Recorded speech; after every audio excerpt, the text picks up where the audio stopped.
akan disampaikan dan dipimpin langsung oleh Bapak Ustadz Haji Abdul Daim LC, dan untuk muazin akan dikumandangkan oleh Saudara Komarudin. Wa qala aidan ya ayyuhalladzina amanu taqullaha wa qulu qawlan sadida yuslih lakum a'malakum wa yaghfir lakum dhunubakum wa man yuti'illaha wa rasulahu faqad faza fawzan 'azima. Sadaqallahul azim. Hadirin sidang Jum'ah rahimakumullah. Marilah kita senantiasa meningkatkan iman dan takwa kita kepada Allah Subhanahu wa taala dengan menjalankan semua perintahnya dan menjauhi semua larangannya. Allahumma barik lana fi Rajab wa Sya'ban wa ballighna Ramadan. Wa ballighna Ramadan.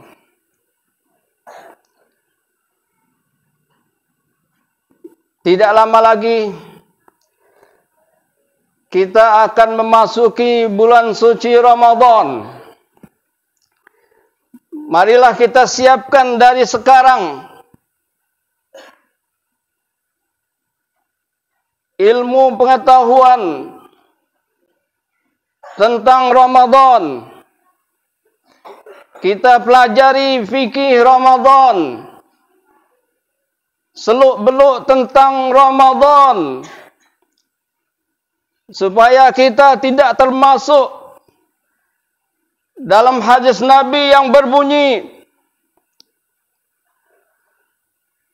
Rubba sha'im laisa lahu min siyamihi illal ju'. Banyak orang yang berpuasa,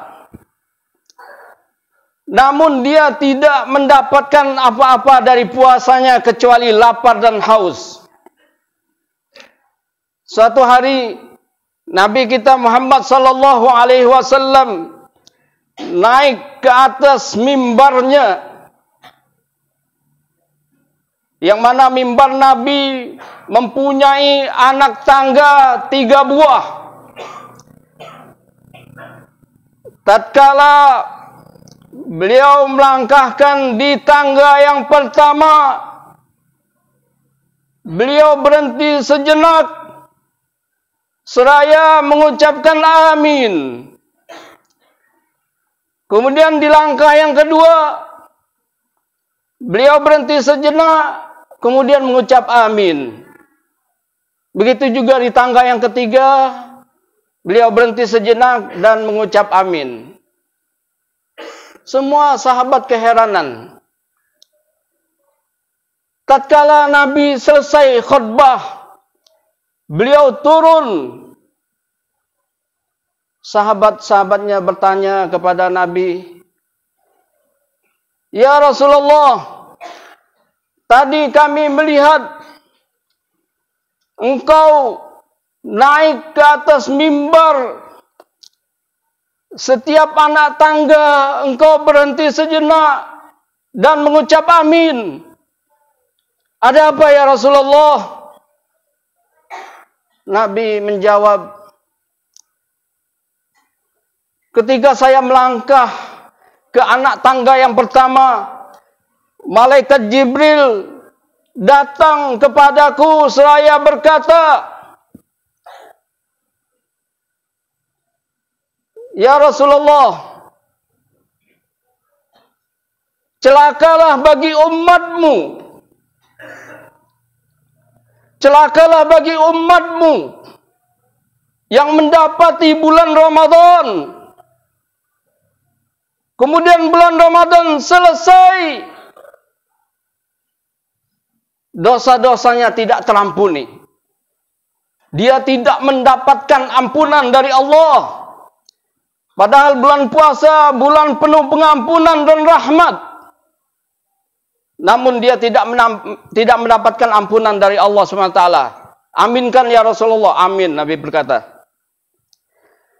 Kemudian di anak tangga yang kedua, malaikat Jibril berkata kepadaku, ya Rasulullah, celakalah bagi umatmu yang mana namamu disebut di hadapannya. Dia mendengar namamu disebut, namun dia tidak mau bersalawat kepada engkau. Aminkan ya Rasulullah, amin. Kemudian di tangga yang ketiga, malaikat Jibril berkata kepadaku, ya Rasulullah, celakalah bagi umatmu yang dia mendapati kedua orang tuanya yang sudah tua renta, atau salah satu dari keduanya, namun dia tidak bisa masuk ke dalam surga gara-gara orang tuanya. Amin, Nabi berkata. Hadirin sidang Jum'ah rahimakumullah. Belum lama ini kita memperingati Al-Isra wal Mi'raj. Kenapa Nabi kita Muhammad sallallahu alaihi wasallam Allah mi'rajkan dari Masjidil Aqsa ke langit yang ketujuh, ke Sidratul Muntaha, untuk bertemu Allah, untuk menerima perintah salat secara langsung. Sedangkan perintah-perintah yang lain, cukup Allah utus malaikat Jibril ke muka bumi, menyampaikan kepada Nabi kita Muhammad sallallahu alaihi wasallam perintah Allah ataupun wahyu Allah yang lain. Tapi salat langsung Nabi kita Muhammad sallallahu alaihi wasallam menghadap Allah dan menerima langsung perintah salat ini dari Allah Subhanahu wa taala. Ini menunjukkan betapa pentingnya salat, betapa pentingnya perkara salat ini. Bayi yang baru dilahirkan, kita diperintahkan untuk mengazankan di telinga sebelah kanan, kemudian mengqomatkannya di telinga sebelah kirinya. Bayi yang baru lahir, tidak paham apa-apa, tidak paham kalimat ini. Dan kenapa kita tidak diperintahkan untuk membacakan Al-Quran saja? Ayat kursi misalnya.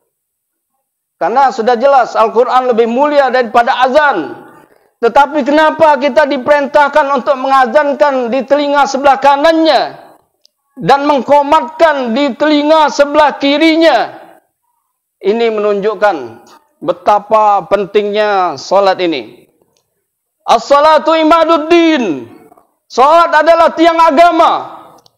Man aqamaha faqad aqamaddin. Siapa yang mendirikannya berarti dia telah mendirikan agamanya.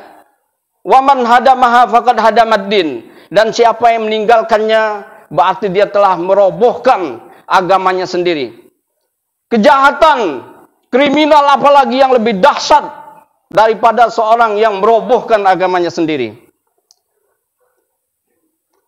Awwalu ma yuhasabu bihil abdu yaumal qiyamati as-salah. Esok pada hari kiamat, yang pertama kali akan diperiksa dari seorang hamba adalah salatnya. Fa in salahat salaha sairu amali.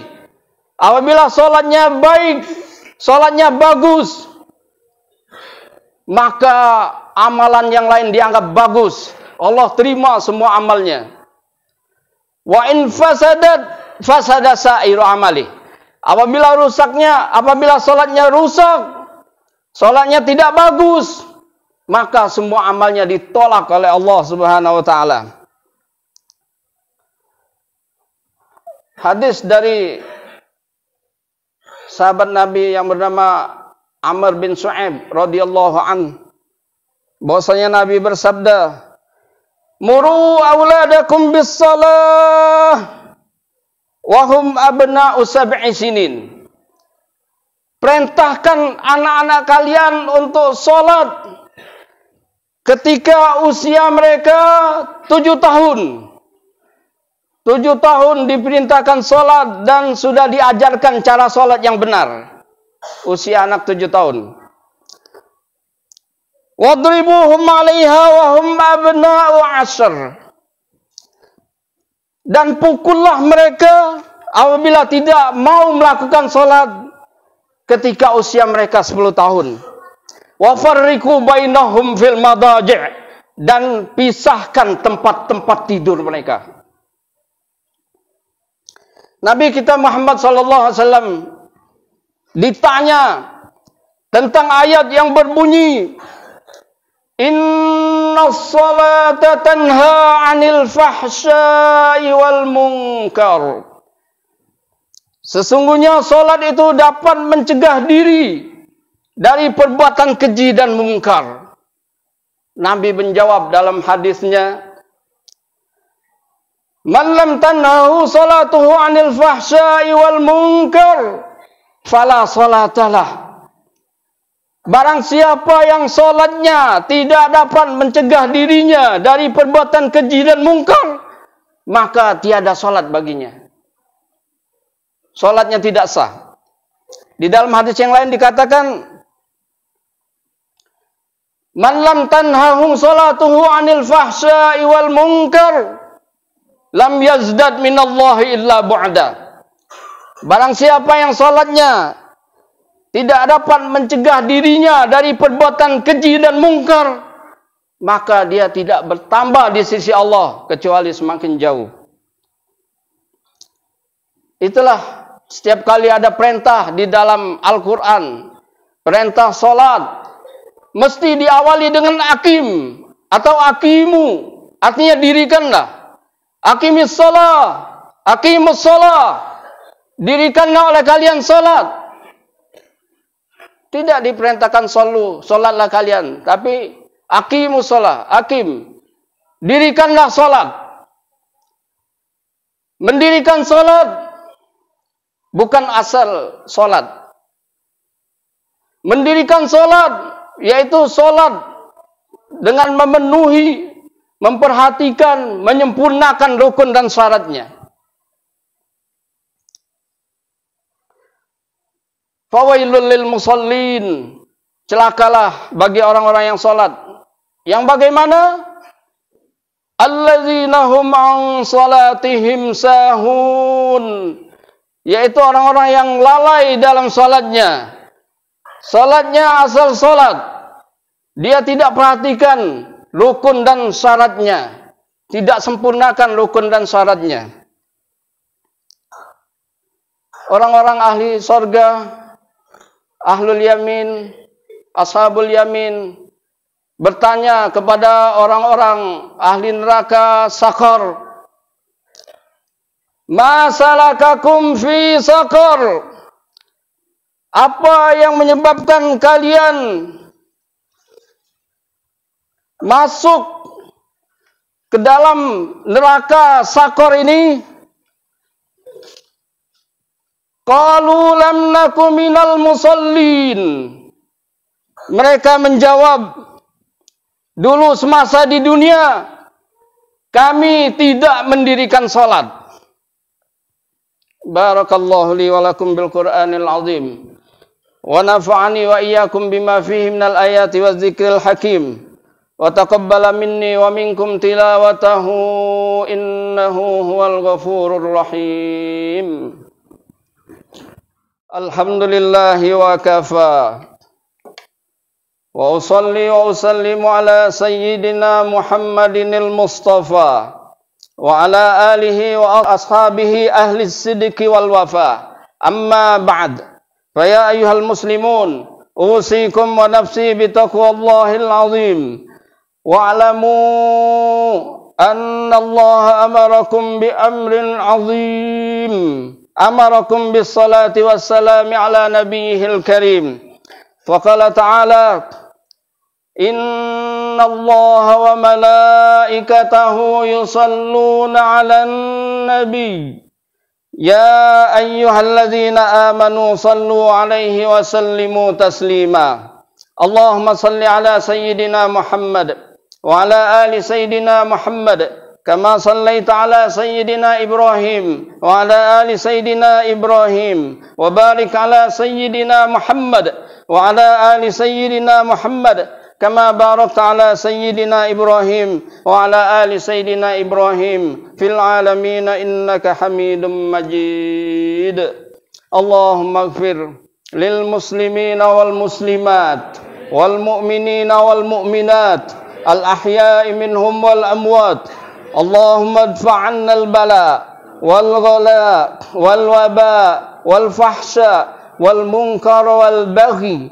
والسيوف المختلفة والشدائد والمحن ما ظهر منها وما بطن من بلدنا هذا خاصة ومن بلدان المسلمين عامة ربنا آتنا في الدنيا حسنة وفي الآخرة حسنة وقنا عذاب النار وقنا عذاب النار وقنا عذاب النار عباد الله إن الله يأمر بالعدل والإحسان وإيتاء ذي القربى وينهى عن الفحشاء والمنكر والبغي يعظكم لعلكم تذكرون فاذكروا الله العظيم يذكركم واشكروه على نعمه يزدكم واسألوه من فضله يعطيكم ولذكر الله أكبر أقيموا الصلاة